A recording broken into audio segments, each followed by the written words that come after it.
Пичове, голфа си е съвсем добре. Това са два произволни бутала на C-класа E39-ка, E39-ка BMW, които си поръчах без някаква незнайна причина. Просто исках да имам. Така че в това видео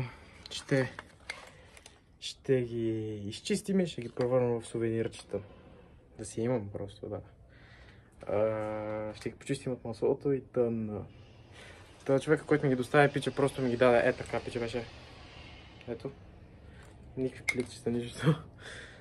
Но да. Нека да ги почистим. Мисля да използвам спирт, вода, микрофибърна кърпа. Ще ви спестя цялото чистене. Просто тук на мен ще ви покажа и ще ви покажа крайния резултат. Много добре ви излагах с голфа, нали? Мислехте, че са от голфа, нали? Ама не, голфа няма толкова големи зени, нали? Както и да е. Така, хора, ето го крайния резултат. Чистене, мога го пипам без ръкавици вече, с пръсти, с ръце.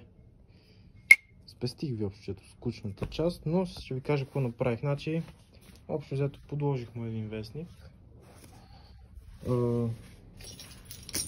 След това го издърках първоначално с микрофибър и спирт.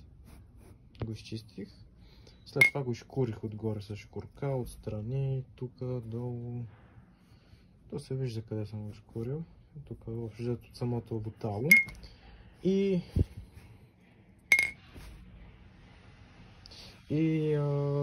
да, и после пак го измих.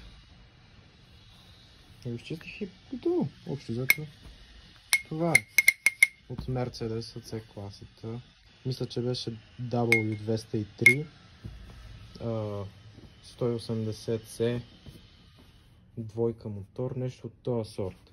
А иначе BMW-то, цилиндър от E39-ката, го почистих горе-долу.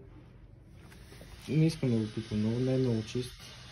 Това е по-мръсно от самото бутало, но е по-мръсно. Не съм го шкурил него.